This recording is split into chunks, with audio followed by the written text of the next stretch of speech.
अस्सलाम वालेकुम। कैसे हैं आप सभी बस।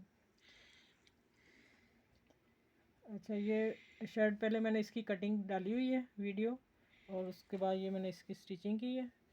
ये पट्टी बनाई है, इसको तो नहीं, ये प्लेन है और इसको मैंने इसी धागे से डबल करके ना सिलाइयाँ लगाई हैं।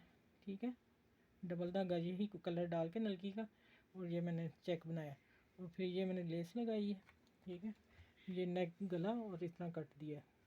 ये 7.5 इंच पे है काटना। ठीक है, और बाकी शर्ट मैं आपको दिखाती हूँ।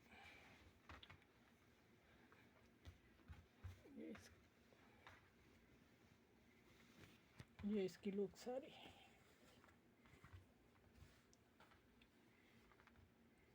ये नीचे दामन आ गया इसका, और मैंने उसको साइडों पे नहीं दिया, वो बॉर्डर इसको मैंने नीचे टच दे दिया क्योंकि ये ब्लैक था ये वाला, और फिर इसकी पाइपिंग इतनी निकाल दी बारीक।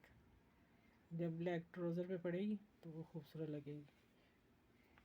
ठीक है, और माशाल्लाह इसका भी गला बहुत प्यारा लग रहा है। इंशाल्लाह उम्मीद है आप सबको पसंद आएगा ज़रूर। और